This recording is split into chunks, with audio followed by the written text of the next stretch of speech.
Good morning. मैं doctor Hema Bhasin, associate professor department of zoology, BBT government college Jamanpura. आज मैं BSc part 1 के zoology paper first का topic लूँगी, जो है प्रिंसिपल्स ऑफ टेक्सोनॉमी। ना अगर हम सबसे पहले इसका इंट्रोडक्शन देखें तो we can see that animal kingdom is vast and extremely diverse. Animal kingdom जो है, जो जीव जगत है, वो बहुत ही वास्ट है, बहुत ही फैला हुआ है और अराउंड 1 मिलियन स्पीशीज एनिमल्स की डिस्क्राइब की जा चुकी हैं और हर साल नई भी डिस्क्राइब की जाती हैं और बहुत ही विविध है या विविधता लिए हुए हैं। On the basis of natural similarities and dissimilarities, animals can be categorized into well-defined categories and thereby naturally classified. Natural classification कहलाता है। अर्थात नेचुरल क्लासिफिकेशन वो क्लासिफिकेशन है जिसमें कि उनकी जीवों की उनकी समानताओं व असमानताओं के आधार पर उनको कैटेगराइज किया जाता है। तो उस क्लासिफिकेशन को हम कहते हैं नेचुरल क्लासिफिकेशन। नाउ 3 नाम जो हम बार बार अभी लेंगे और ये नाम दिए सिम्पसन ने, टेक्सोनॉमी, सिस्टमैटिक्स और क्लासिफिकेशन। टेक्सोनॉमी का मतलब है theory and practice of classifying organism. किसी भी जीव को क्लासिफाई करने की जो थ्योरी है, जो प्रैक्टिस है, उसको टेक्सोनॉमी कहते हैं। ये जो टेक्सोनॉमी है, ये एक ग्रीक वर्ड से मिलके बना, टैक्सिस और नोमोस। टैक्सिस का मतलब होता है अरेंजमेंट और नोमोस का मतलब होता है लॉ। अर्थात किसी भी जीव के अरेंजमेंट का जो नियम है, जो लॉ है, उसके आधार पर जब हम वो प्रैक्टिस करते हैं तो वो कहलाती है taxonomy. Second comes systematics. Systematics is science of diversity of organism. किसी भी जीव की विविधता की साइंस को हम सिस्टमैटिक्स कहते हैं।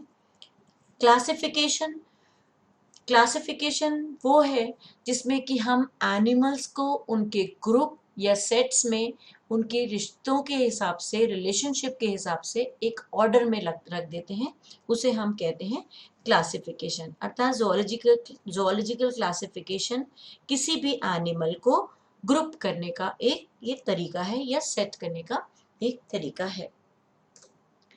अब अगर हम ज़ूलॉजिकल नॉमेनक्लेचर की बात करें तो इस क्लासिफिकेशन के लिए ज़रूरी था कि हम कुछ प्रिंसिपल्स बना लेते जिससे कि वो उनको तरीके से अरेंज करके हम उनको उनके बारे में सारी डिटेल बता सकते थे।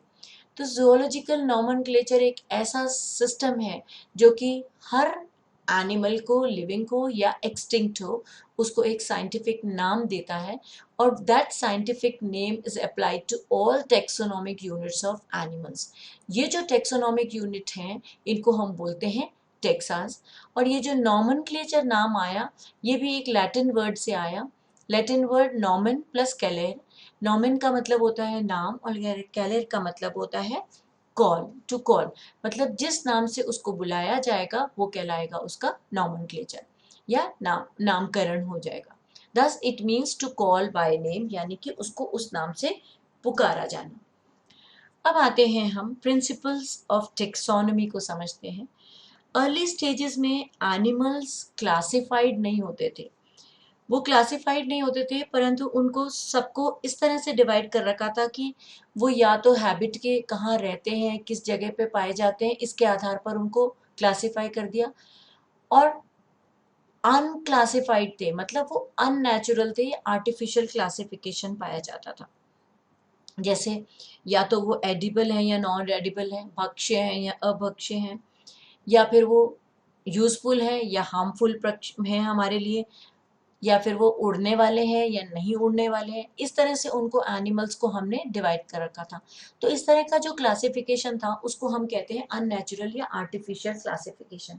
फिर इसके बाद आए एक ग्रीक फिलोसफर जिनका नाम था एरिस्टोटल। उनको फादर ऑफ बायोलॉजिकल क्लासिफिकेशन भी कहते हैं। उन्होंने एनिमल्स को उनके नेचुरल कैरेक्टरिस्टिक्स के आधार पर डिवाइड किया, जैसे हैबिट और बिहेवियर और उनके बॉडी पार्ट्स। उन बॉडी पार्ट्स में सारे मॉर्फोलॉजी और एनाटॉमी को इंक्लूड करके उन्होंने उसको डिवाइड करना शुरू किया। इसके बाद एक और साइंटिस्ट आए, कैरोलस लीनियस, जिनको हम फादर ऑफ टेक्सोनॉमी कहते हैं, उन्होंने डिस्क्राइब किया बायोलॉजिकल क्लासिफिकेशन पूरा, और बायनोमियल नॉमेनक्लेचर भी डिस्क्राइब किया। उनकी एक किताब थी जिसका 10th एडिशन था, सिस्टेमा नेचुरे, जिसमें उन्होंने सारी डिटेल उसके बारे में बताई। अब ये जो लीनियन क्लासिफिकेशन था, जिसको हमने लीनियन हिरार्कियल सिस्टम ऑफ क्लासिफिकेशन का नाम दिया, यहाँ हिरार्कियल सिस्टम से मतलब है कि पदानुक्रम तंत्र जो है वो एक ऐसा सिस्टम है, a system of grouping these according to a hierarchy. उनके पद के अनुसार उनको उस सिस्टम में ग्रुप किया गया, या लेवल्स में या ऑर्डर में ग्रुप किया गया। At the very top is the kingdom, सबसे ऊपर उसको किंगडम लिखा गया, उसके बाद फिर फाइलम, फिर क्लास, फिर ऑर्डर, फिर फैमिली, जीनस और स्पीशीज। ये जितने भी हायरार्कियल ग्रुप्स हैं जिनको हमने यहाँ पे क्रिएट किया, ये सारे के सारे कहलाते हैं टेक्सोनॉमिक ग्रुप्स, या जिसको हम टेक्सा भी बोलते हैं। तो इस तरह से ये सारे के सारे हायरार्कियल ग्रुप्स बना दिए गए, यानी कि उत्तराधिकारी गुट बना दिए गए। Kingdom, phylum, class, order, family, genus and species. Now अगर हम होमोसेपियंस को अपने आप को ही अगर क्लासिफाई करें, तो किंगडम हमारा एनिमल्स, ऑर्गेनिज्म जो अपने आप मूव करते हैं, फाइलम कॉर्डेटा में आएंगे हम, class mammals, order primates, family hominids, genus Homo, और स्पीशीज हमारी होगी होमो सेपियंस। अब ये सारा का सारा जब क्लासिफिकेशन दे दिया गया, तो इस क्लासिफिकेशन में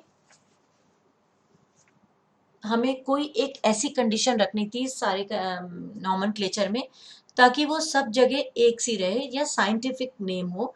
इस तरह के साइंटिफिक नेम देने के लिए हमने कंडीशंस लगाई। 3 इम्पॉर्टेंट साइंटिफिक नॉमेनक्लेचर की कंडीशंस रखी गई। इसमें सबसे पहला था यूनिकनेस, जिसको हम बोलते हैं विलक्षणता। इसका मतलब कि हर नाम का एक ही नाम का एक ही जीव होगा, मतलब name should be always unique. Every name has to be unique, each file contains index number. Then comes universality, जिसको हम बोलते हैं सार्विकता। इसका मतलब सिंगल लैंग्वेज और single set of names for taxonomic categories to be used internationally. चाहे आप कहीं पे भी हों, एक ही नाम से एक ही जीव को पुकारा जाएगा। ऐसा नहीं है कि हम दूसरी जगह चले गए तो उसकी लैंग्वेज की वजह से उसको किसी दूसरे नाम से पुकारा जाए, अर्थात वो यूनिवर्सल होगा। Now third comes stability. Name of Texa once assigned should not be changed. अर्थात जो नाम आपने पहले से दे दिया गया है उसको हम बदल नहीं सकते, कोई भी बदल नहीं सकता, या हम यूं कहें कि उसके नाम में स्थिरता रहेगी, ताकि कोई भी कंफ्यूजन आगे क्रिएट नहीं होगा। अब ये जो international code of zoological nomenclature है, जिसको हम ICZN बोलते हैं, ये सेट ऑफ रूल्स है जो कि एनिमल्स को नाम देने के लिए, उनकी प्रॉब्लम्स को हल करने के लिए बनाया गया। ये ICZN प्रोवाइड करता है एक यूनिफॉर्म सिस्टम ज़ूलॉजिकल नॉमेनक्लेचर का, जिससे कि सारे एनिमल्स यूनिक हो, विलक्षण हो, और सार्विकता उनमें दिखाई दे, या वो सब जगह यूनिवर्सली एक्सेप्टेड हो। इसका जो फर्स्ट सेट ऑफ रूल्स था वो सबसे पहले इंटरनेशनल कांग्रेस ऑफ ज़ूलॉजी में 1889 में प्रेजेंट किया गया। फिर आया बायनोमियल नॉमेनक्लेचर। अब ज़ूलॉजिकल नॉमेनक्लेचर में भी बायनोमियल नॉमेनक्लेचर और ट्राइनोमियल नॉमेनक्लेचर दो तरह से नाम दिए गए कि हमने उनको नाम हम जीव को कैसे देंगे। तो बायनोमियल नॉमेनक्लेचर जो था, इसको डिस्क्राइब किया था लीनियस ने अपनी किताब सिस्टेमा नेचुरे में। साइंटिफिक नेम कोई भी स्पीशीज का होगा, he said that there should be 2 names, 2 words, मतलब बाइनोमिन होगा, 2 शब्दों से मिलके किसी का भी नाम बनेगा। एक तो होगा जेनेरिक, जिसको हम बोलेंगे वंश, और दूसरा होगा सेकेंड वर्ड होगा उसकी स्पीशीज, जिसको हम बोलेंगे जाति। जैसे कि हम साइंटिफिक नेम ले ह्यूमन काइंड का, वो है होमो सेपियंस। अब इसमें यहाँ पे इटैलिक्स में लिखा हुआ है, परंतु होमो में H कैपिटल होगा, और स्पीशीज में, सेपियंस में मतलब ये स्मॉल लेटर होगा, क्योंकि ये एक एडजेक्टिव है। तो फर्स्ट लेटर हमेशा कैपिटल में होगा, और स्पीशीज का फर्स्ट लेटर हमेशा स्मॉल लेटर में होगा। होमो सेपियंस अगर लिखा है तो होमो को भी अंडरलाइन करेंगे, सेपियंस को भी अलग से अंडरलाइन करेंगे, एक साथ अंडरलाइन नहीं करेंगे बिकॉज ये अपने आप में दोनों अलग हैं, एक जेनेरिक नेम है और एक स्पीशीज है। So Homo is a genus and sapiens is a species. ऐसे ही अगर हम लॉयन, टाइगर और पैंथर की बात करें, ये सब एक से दिखाई देते हैं, तो ये है तो जीनस तो इनका तीनों का एक है, परंतु इनकी स्पीशीज डिफरेंट हो गई। लॉयन की स्पीशीज है पैंथरा लियो, टाइगर पैंथरा टाइग्रिस, पैंथर की है पैंथरा पार्डिस। सो इस तरह से स्पीशीज के बेसिस पे हमने इनको अलग नाम दे दिया, तो ये बायनॉमियल नॉमेनक्लेचर की वजह से ये हम सेपरेट कर पाए। ऐसे ही अर्थवर्म का नाम है लुम्ब्रिकस फ्रेंडाई। इसको एच फ्रेंड ने डिस्कवर किया था, तो उनके नाम से ही इनकी स्पीशीज का नाम दे दिया गया फ्रेंडाई, तो लुम्ब्रिकस फ्रेंडाई। हनी बी एपिस इंडिका के नाम से जानी जाती है। ह्यूमन लाउस पेडिक्यूलस ह्यूमनस के नाम से जाना जाता है क्योंकि ह्यूमंस में पाई जाती है। देन इसके बाद आया तीसरा नाम रखने का तरीका, दूसरा नाम रखने का तरीका जिसको हम ट्राइनोमियल नॉमेनक्लेचर कहते हैं। Many times population of a biological species are separated from one another by geographical or other barriers and therefore they become reproducibly isolated. अर्थात कई बार ऐसा होता है कि कुछ पॉपुलेशन बायोलॉजिकल स्पीशीज एक जगह से दूसरी जगह सेपरेट हो जाती हैं, चाहे वो भौगोलिक स्थितियों की वजह से हो, चाहे कोई अन्य बैरियर्स की वजह से हो या अन्य बाधाओं की वजह से हो। तो इसलिए से वो जननीय पार्थक्य दिखाई देता है उन एनिमल्स में, उन स्पीशीज के अंदर। इस तरह के केसेस में, in such cases each set of population develops its own particular characteristics. Differences are not so distinct so as to cause creation of two separate independent species. Therefore, subspecies are created. अर्थात अभी हमने बोला binomial nomenclature में एक genus होता है, एक सबस्पीशीज होती है, परंतु जब हम जननीय पार्थक्य की बात करते हैं तो उन जननीय पार्थक्य पाए जाने वाले जीवों में ऐसा नहीं था कि उनके कैरेक्टरिस्टिक्स बिल्कुल बदल गए, उनमें इतने ज़्यादा डिस्टिंक्ट डिफरेंसेस नहीं थे, इतने ज़्यादा दिखने वाले विभेद नहीं थे जिसकी वजह से कि हम उनकी दो अलग अलग स्पीशीज क्रिएट कर पाए।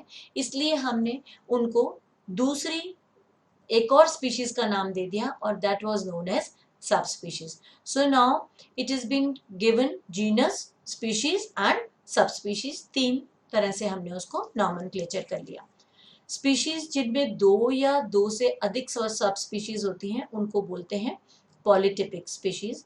जैसे फॉर एन एग्जाम्पल हम लेंगे पिजन्स का, कबूतर का, उसके नाम है कोलम्बा लिविया इंटरमीडिया और दूसरा नाम है कोलम्बा लिविया निग्लेक्टा। नाउ ये दोनों ही अलग तरह के प्रकार के हैं, देखने में एक से लगेंगे क्योंकि ये जीनस एक सा है, स्पीशीज एक सी है, परंतु कुछ कैरेक्टर्स इनके डिफरेंट हैं, इसलिए इनका नाम हमने अलग अलग रख दिया या ये दो अलग अलग सब स्पीशीज हो गए।